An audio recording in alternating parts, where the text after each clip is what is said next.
of orbitals and some basic informations about nodal planes। और पिछले lecture में हमने क्वांटम नंबर के क्वेश्चंस डिस्कस किए थे। तो आप अगर क्वांटम नंबर के क्वेश्चंस का प्रैक्टिस करना चाहते हो तो मेरे पिछले लेक्चर से आप जाके देख सकते हो।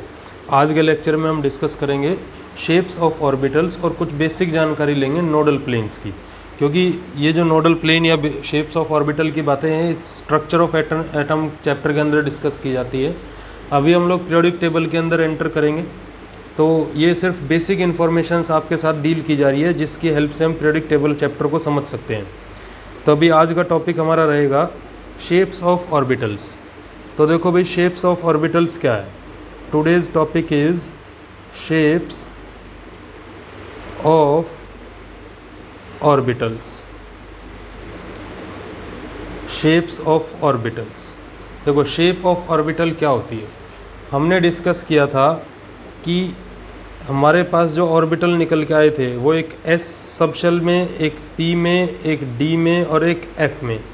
इनको तो हम कहते थे सबशेल, इनको हम सबशेल कहते थे भाई। और सबशेल जब डिस्कस करते हैं हम तो इन सबशेल की अपनी एक शेप भी होती है। जैसे मैं एस की बात करूँ या पी की या डी की या एफ की, सबसे पहले तो ये समझो एस का मतलब क्या है, शार्प। एस का मतलब है शार्प, पी का मतलब है principal, P is standing for what? Principal. D is standing for what? Diffuse. D का मतलब होता है diffuse and F का मतलब है fundamental. F का मतलब होता है भाई fundamental। तो अब देखो इनकी शेप्स कैसे वेरी करती हैं। अगर मैं शेप्स ऑफ ऑर्बिटल्स की बात करूँ तो यहाँ अगर मैं लिख देता हूँ सबशेल, यहाँ अगर मैंने लिख दिया सबशेल, ये एक टेबल के थ्रू हम इसको समझेंगे। यहाँ मैंने लिख दिया उसकी शेप के बारे में भाई, और यहाँ पे लिख दिया मैंने डिस्क्रिप्शन। यहाँ पे यूज़ कर लिया मैंने डिस्क्रिप्शन। डिस्क्रिप्शन का मतलब कि उसकी जो ज्योमेट्री है वो किस तरीके की है। तो देखो, अगर मैं सबशेल के बारे में बात करूँ तो इसके अंदर एस ऑर्बिटल रहेगा। इसमें कौन सा ऑर्बिटल रहेगा? एस ऑर्बिटल रहेगा। और इसकी जो शेप होती है वो शेप कुछ इस तरीके की होती है, स्फेरिकल शेप। ये स्फेरिकल शेप, ये शेप किसकी है? एस ऑर्बिटल की है भाई, इस तरीके से। ये देखो, ये जो शेप है ये किसकी शेप है? एस ऑर्बिटल की शेप है।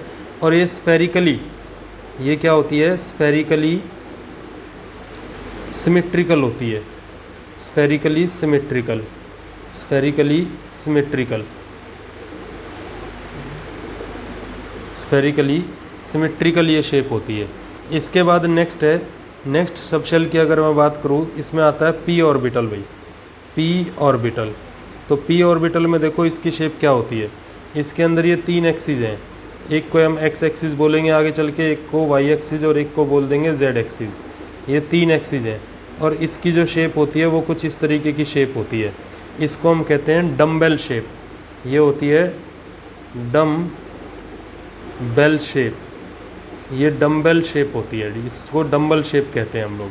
इसके बाद नेक्स्ट है एक डी ऑर्बिटल। डी ऑर्बिटल की अगर बात करते हैं हम लोग तो डी ऑर्बिटल क्या कहता है। ये देखो भाई, डी ऑर्बिटल की शेप किस तरीके की हो जाएगी। इसमें ये एक एक्सिस और ये एक एक्सिस। तो डी ऑर्बिटल की शेप के अंदर कुछ इस तरीके का अरेंजमेंट आपको देखने को मिलेगा, इस तरीके से। ये देखो भाई, ऐसे, ये ठीक है। तो इसको हम कह देंगे डबल डम्बल शेप। इसको हम बोलेंगे double dumbbell, double dumbbell,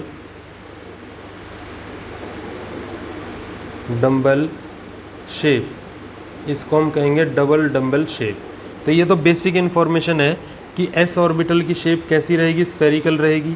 P की कैसी रहेगी, डम्बल रहेगी। और अगर मैं डी ऑर्बिटल की शेप की बात करूँ तो वो क्या रहेगा, बताओ मुझे? डबल डम्बल रहेगा। अब एफ के बाद या डी ऑर्बिटल के बाद जो है एफ आती है और जी आती है। तो एफ और जी को हम इतना डिस्कशन में नहीं लेके आते क्योंकि वो बहुत कॉम्प्लिकेटेड शेप होती हैं। तो हम कोई भी सिलेबस जब डिस्कस करेंगे तो हमसे जो एस ऑर्बिटल के बारे में या पी के बारे में या डी के बारे में बात करेगा। इसके बाद नेक्स्ट हम डिस्कस करते हैं कि अब इनके अंदर ऑर्बिटल्स किस किस तरीके से डिवाइड है, क्योंकि ये तो एल की वैल्यूज़ हो गई।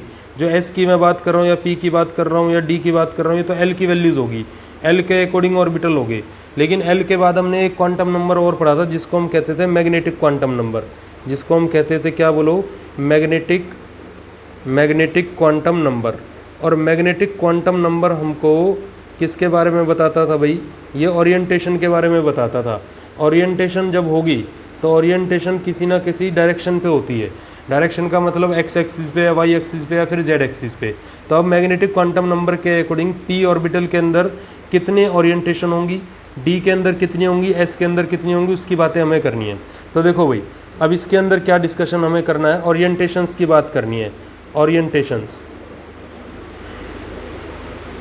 ओरिएंटेशंस ये देखो, ओरिएंटेशंस क्या क्या हो जाएंगी।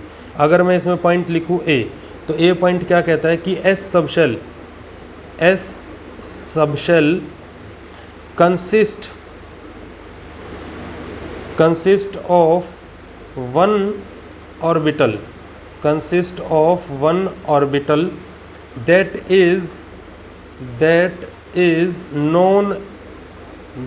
is known as s orbital. भाई एस सबशेल के अंदर जो ऑर्बिटल प्रेजेंट होता है उसको हम एस ऑर्बिटल ही कह देते हैं। बी पॉइंट, अब पी ऑर्बिटल की बात होगी।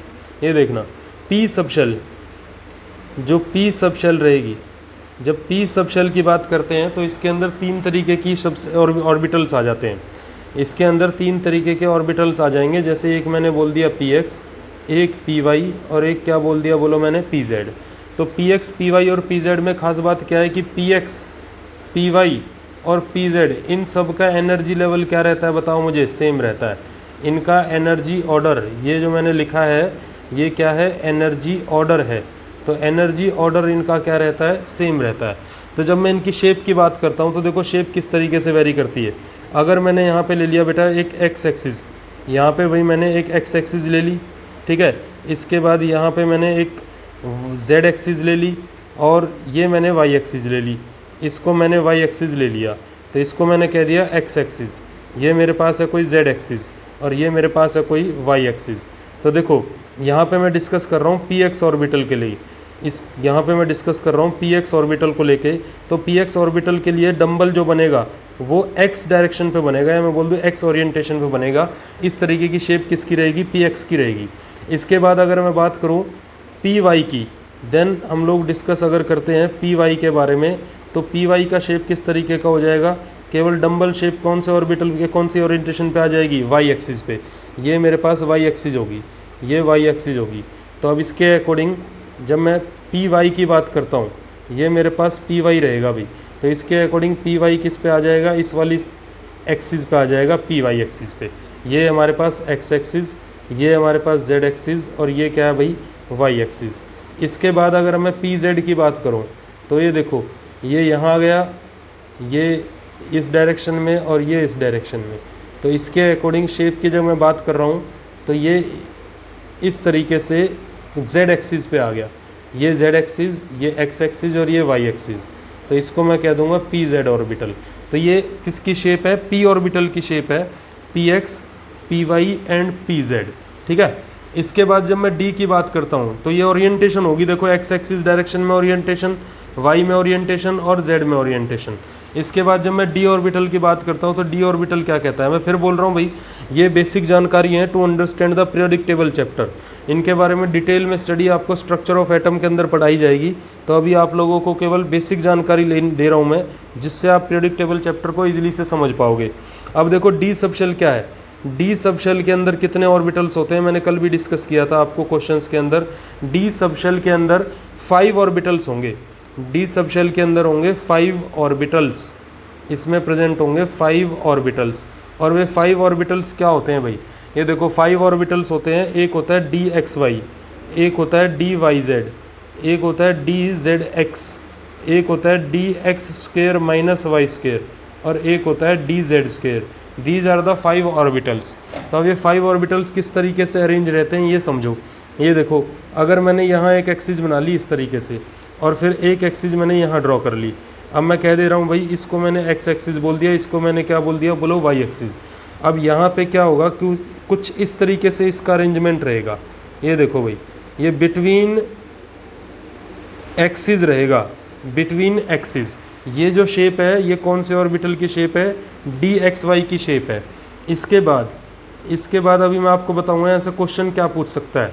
ये देखो भाई, यहाँ पे मैंने लिख दिया ये मैंने वाई एक्सिस ले ली, इसको मैंने ले लिया वाई एक्सिस, और इसको मैंने ले लिया जेड एक्सिस, इसको मैंने जेड एक्सिस ले लिया।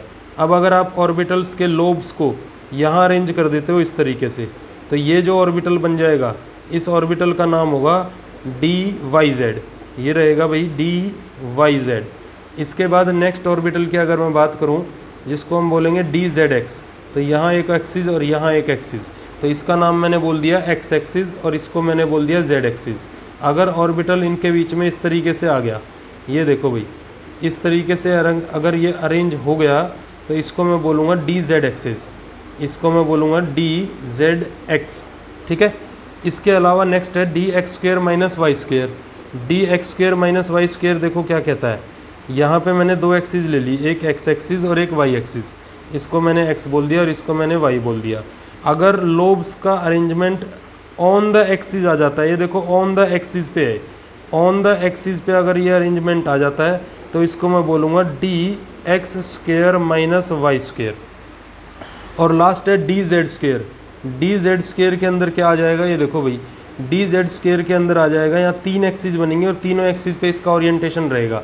यहाँ पे मैंने इस तरीके से ये वाई एक्सिस ले ली, इसको मैंने एक्स एक्सिस कह दिया और इसको कह दिया मैंने जेड एक्सिस। तो ये कुछ अरेंजमेंट इस तरीके का रहता है भाई, ये देखो ये अरेंजमेंट कुछ इस तरीके से होके, और इलेक्ट्रॉन डेंसिटी जो है तीनों एक्सिस पे कुछ इस तरीके से भी अरेंज रहती है इस तरीके से। तो आप इसकी शेप्स जो है बुक्स के अंदर भी जाके देख सकते हो, जो मैंने यहाँ पे बनाई है वहाँ पे आपको और क्लियर थोड़ा नज़र आ जाएगा। ठीक है, ये मैंने आपको थोड़ा सा समझाने की कोशिश की है। और इस वाली अरेंजमेंट को मैं कहता हूँ डी जेड स्क्वेयर, इसको कहता हूँ मैं डी जेड स्क्वेयर। अब देखो सवाल उठता है कि यहाँ से क्वेश्चन किस तरीके का बनाया जा सकता है। देखो डी सबशेल को लेके क्वेश्चंस क्या बन सकते हैं, मैं नोट करके लिख रहा हूँ आपके सामने कि नोट करने पे कौन कौन से पोर्शन यहाँ पे क्लियर हो जाएंगे, आपको ये देखना। देखो यहाँ पे मैं लिखूँगा d x y, d x y, d y z and d z x.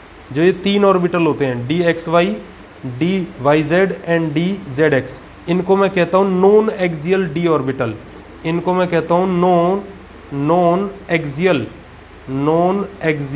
D orbitals. ये पूछा जा सकता है यहाँ पे, आपसे कह देगा कि जो डी ऑर्बिटल होते हैं उसके 5 ऑर्बिटल हैं, जो डी सबशेल के अंदर 5 ऑर्बिटल हैं, उनमें से बताओ ऐसे 3 ऑर्बिटल के नाम बताओ जो नॉन एक्सियल होते हैं। नॉन एक्सियल का मतलब क्या होगा, देखो they are not on the axis, they are not on the axis, ये बिटवीन द एक्सिस है, ये बिटवीन द एक्सिस है, तो ये नॉन एक्सियल डी ऑर्बिटल हो गए।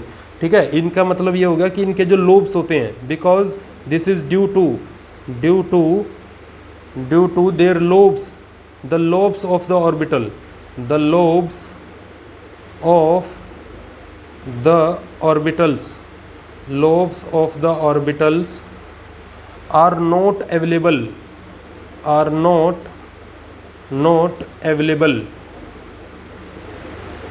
are not available along the axis, along the axis, are not available along the axis।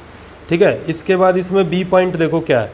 अब जो डी एक्स स्क्वेयर, अब जो है डी एक्स स्क्वेयर माइनस में y square and d z square, ये आपने देखा ये एक्सिस पे प्रेजेंट है। देखो ये एक्सिस पे प्रेजेंट है, ये भी एक्सिस पे प्रेजेंट है, तो इनको मैं क्या कहूँगा, d x square minus y square and d z square को मैं बोलूँगा एक्सियल डी ऑर्बिटल। इनको मैं बोलूँगा axial d orbital, they are known as axial d orbital, क्योंकि इनके लोब्स किस पे लाई कर रहे हैं, एक्सिस पे लाई कर रहे हैं। तो ये ध्यान रखना है आपको कि d x y, d y z and d z x, और ये तो है नॉन एक्सियल ऑर्बिटल, और इनको मैं बोलूँगा एक्सियल ऑर्बिटल। अच्छा, जो डी ऑर्बिटल के अंदर ये 5 ऑर्बिटल्स हैं, जो ये 5 ऑर्बिटल्स होते हैं, इनके अंदर स्प्लिटिंग का टेंडेंसी होता है, स्प्लिटिंग का। तो स्प्लिटिंग का टेंडेंसी की वजह से ये क्या बना लेते हैं भाई, ये कॉम्प्लेक्स कंपाउंड बना लेते हैं, जिसको कोऑर्डिनेशन केमिस्ट्री के अंदर हम लोग डिस्कस करेंगे। ठीक है, कॉम्प्लेक्स कंपाउंड ये बना लेते हैं जिनके अंदर डी सबशेल होती है। तो ये कैसे बना लेते हैं आगे हम डिस्कस करेंगे। अब देखो नेक्स्ट जो कॉन्सेप्ट है जो हमें डिस्कस करना है वो है नोडल प्लेन। नोडल प्लेन की कुछ जानकारी ले लेते हैं। ठीक है, बेसिक जानकारी लेंगे, ज़्यादा डिटेल में अभी हमें नहीं जाना है। नोडल प्लेन क्या होता है, देखो स्ट्रक्चर ऑफ एटम चैप्टर जब मैं आपको कराऊंगा उसमें इसके बारे में पूरा डिटेल एक्सप्लेनेशन दूंगा मैं आपको। देखो नोडल प्लेन का मतलब क्या है, नोडल प्लेन होता है a node is that region, a node is that region between orbitals कह देते हैं, between orbitals where the probability of finding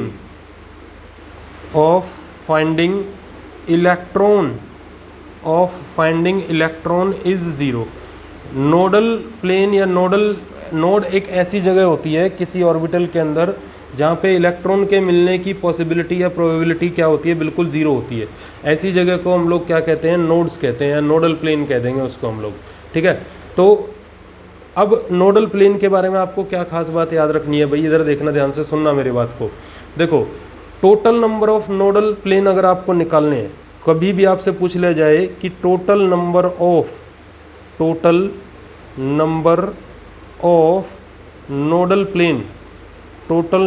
nodal plane के बारे में आपसे कभी भी अगर पूछ लेता है, तो total number of nodal plane के लिए आपको फॉर्मूला यूज़ करना है n माइनस में l माइनस में 1, n माइनस में l माइनस में 1। इसके बाद अगर आपसे पूछ लेता है एंगुलर नोड्स, अगर आपसे पूछ लेता है किसी के लिए एंगुलर नोड्स, क्वेश्चन करवाऊंगा मैं इसके आपको, एंगुलर नोड्स पूछ लेता है आपसे, तो उसका मतलब हो जाएगा l, कि सीधा सीधा वैल्यू जो l की वैल्यू रहेगी वही एंगुलर नोड्स हो जाएगी। इसके बाद अगर आपसे कह देता है रेडियल नोड्स निकाल के दिखाओ, रेडियल नोड्स, तो रेडियल नोड्स के अकॉर्डिंग क्या फॉर्मूला आपको यूज़ करना है, रेडियल नोड्स हो जाएगा भाई आपका n, एक सेकंड रुको भाई, ये तो हो गया टोटल नंबर ऑफ ये नोडल प्लेन, इसको हम रेडियल नोड्स लिखेंगे, इसको लिखेंगे हम रेडियल नोड्स, ये उल्टा लिख गए, यहाँ पे आ जाएगा radial nodes, total number of radial nodes. Radial nodes अगर आपको निकालने हैं तो वो तो यहाँ से निकलेंगे, ये रेडियल नोड्स हो गया। और अगर आपको टोटल नंबर ऑफ नोड्स निकालने हैं, टोटल नंबर ऑफ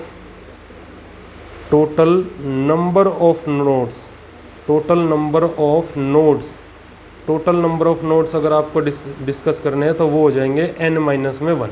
ये कितना हो जाएगा, n माइनस में 1। Total number of nodes in A subshell, किसी सबशेल के अंदर टोटल नंबर ऑफ नोड्स कितने हो जाएंगे, उसके बारे में अगर पूछता है तो आप फॉर्मूला लगाओगे n माइनस में 1। तो देखो रेडियल नोड्स का फॉर्मूला क्या हो गया, n माइनस में l माइनस में 1। एंगुलर नोड्स का फॉर्मूला क्या हो गया, l हो गया। और इसके बाद अगर टोटल नंबर ऑफ नोड्स पूछ लेता है किसी सबशेल के अंदर तो वो कितना हो जाएगा, n माइनस 1 हो जाएगा। जैसे कि फॉर एग्जांपल मैं आपको एक एग्जांपल देता हूँ, मान लो मैंने आपसे कह दिया कि मेरे पास 2s ऑर्बिटल है, 2s orbital, for example if we have 2s orbital, अगर मेरे पास 2s ऑर्बिटल है तो इसमें मैंने आपसे पूछ लिया एंगुलर नोड्स बताओ क्या हो जाएगा, एंगुलर नोड्स क्या हो जाएगा। तो एंगुलर नोड्स के अकॉर्डिंग s की वैल्यू कितनी होती है भाई, 0, तो एंगुलर नोड्स तो होगा नहीं, कितना हो जाएगा, 0। अगर मैं आपसे पूछ लूँ रेडियल नोड्स क्या हो जाएगा, रेडियल नोड्स क्या हो जाएगा, रेडियल नोड्स हो जाएंगे, देखो रेडियल नोड्स का फॉर्मूला क्या है, n माइनस में l माइनस में 1, तो n की वैल्यू कितनी है यहाँ पे 2, माइनस में l की वैल्यू कितनी है 0, और फिर कितना है बताओ मुझे, -1, तो ये कितना आ जाएगा बोलो, 1 आ जाएगा। और अगर पूछ लेता है total number of nodes, total number of nodes nodal plane, ये टोटल नंबर ऑफ नोड्स, वो मैंने बोला आपको n माइनस में 1, तो देखो एक ही है ना, इसमें एक है तो यहाँ पे भी एक ही आ जाएगा, 2 माइनस में 1 कर दो, कितना आंसर आ जाएगा, 1 आ जाएगा। तो इस तरीके से करके आप नोडल प्लेन्स निकाल सकते हो किसी भी ऑर्बिटल के अंदर जो भी वैल्यू आपको दी जाएगी, ठीक है। 2s के अंदर मैंने आपको बता दिया, आप 3d का निकाल सकते हो, 4f का निकाल सकते हो। तो ये सारे नोडल प्लेन्स के लिए आपको एंगुलर नोड्स यहाँ से निकलेगा, रेडियल नोड्स यहाँ से निकल जाएगा, और टोटल नंबर ऑफ नोड्स किस फॉर्मूले से, n-1 से। अब देखो कुछ इंपॉर्टेंट पॉइंट्स नोडल प्लेन को लेके, कुछ इंपॉर्टेंट पॉइंट्स और डिस्कस करने हैं हमें, ये देखना भाई, नोडल प्लेन के लिए important points, important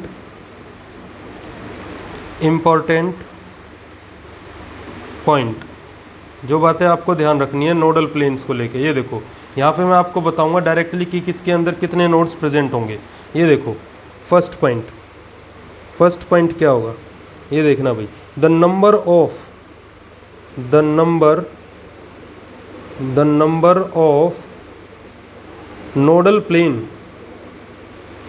nodal plane for s orbital for s orbital is 0। S orbital के लिए नोडल प्लेन कितना होगा? 0 होगा, टोटल नंबर ऑफ। ठीक है भाई। दूसरा केस, सेकंड पॉइंट कह रहा है the number of nodal plane, the number of nodal plane, the number of nodal plane for p orbital is 1। इसमें रहेगा 1। कैसे रहेगा 1? इसको समझो। इसके अंदर ए पॉइंट अगर मैं लिख देता हूँ तो देखो, जो xy प्लेन रहेगा, p ऑर्बिटल के अंदर is the nodal plane of, ये बहुत इंपॉर्टेंट है भाई जो मैं लिख रहा हूँ, is the nodal plane of px orbital, ये ध्यान रखना भाई, is the nodal plane of what? px orbital. ऐसे ही बी पॉइंट के अंदर जो xz प्लेन रहेगा, xz plane is the nodal plane of py orbital, ये py का रहेगा। ठीक है। आपसे पूछ लेगा जब p ऑर्बिटल की बात होती है तो p ऑर्बिटल के अंदर px ऑर्बिटल का जो नोडल प्लेन रहेगा वो कौन कौन रहेंगे? xy प्लेन रहेगा। py का और py ऑर्बिटल का नोडल प्लेन कौन सी जगह रहेगी? xz प्लेन रहेगा। ऐसी सी पॉइंट जिसमें बात आ जाती है yz प्लेन की, जो yz प्लेन रहेगा ये किसका नोडल प्लेन रहेगा भाई? ये रहेगा ऑफ px ऑर्बिटल, ये रहेगा px, और ये यहाँ पे pz कर लेना, यहाँ पे कर लेना, ये xy ले लिया था ना हमने, यहाँ pz कर लेना भाई, यहाँ पे pz कर लेना, ये pz, ये px का, ये px ऑर्बिटल। ठीक है। तो yz प्लेन किसका नोडल प्लेन है? px का। xz किसका है? py का। और xy किसका है? pz का। तो वैसे भी आप समझ सकते हो, अगर pz के लिए पूछ लिया है तो xy हो जाएंगे, py के लिए पूछ लिया है तो xz हो जाएगा। जो भी मतलब एक एक्सिस के लिए पूछ लिया, बाकी की 2 एक्सिस का जो प्लेन होगा वो उसका क्या हो जाएगा? नोडल प्लेन हो जाएगा। थर्ड पॉइंट देखो d ऑर्बिटल के लिए, third point d orbital, the number of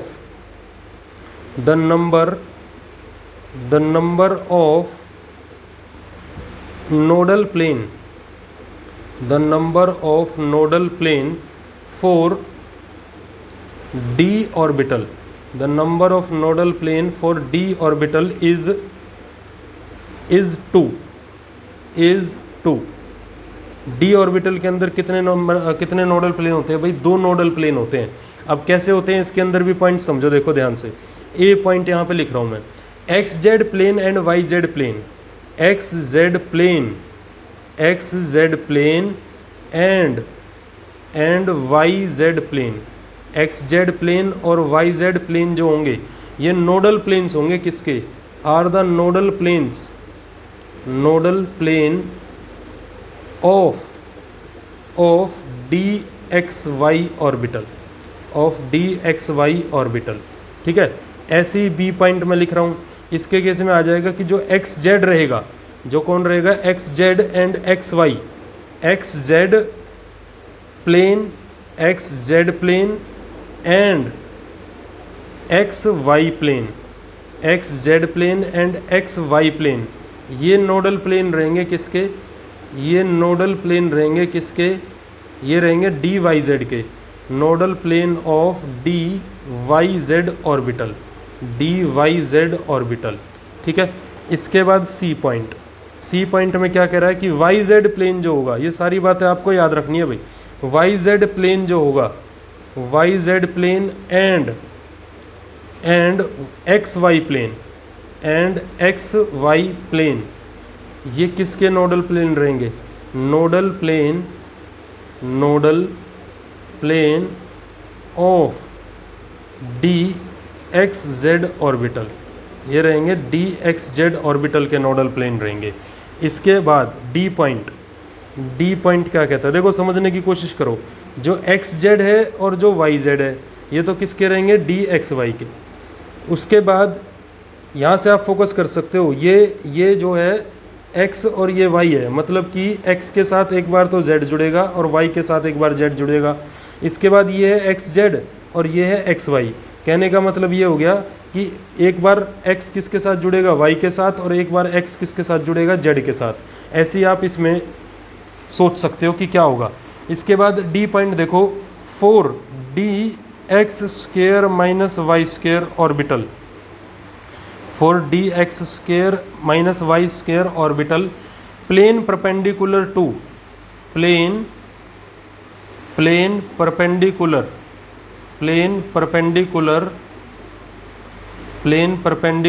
to xy plane, plane perpendicular to xy plane and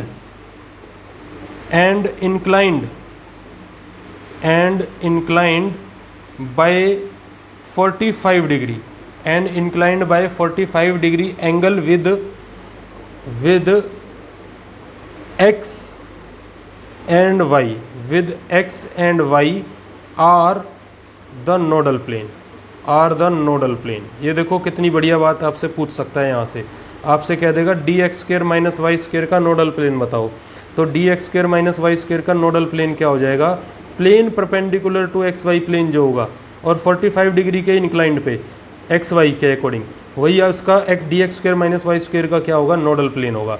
इसके बाद लास्ट पॉइंट इसमें ई पॉइंट जो है वो है dz² ऑर्बिटल, dz² ऑर्बिटल के लिए नोडल प्लेन क्या होगा भाई, ठीक है। यहाँ पे नो नोडल प्लेन, इसका कोई नोडल प्लेन नहीं होगा, no nodal plane, no nodal plane. But देखो भाई, बट देयर आर टू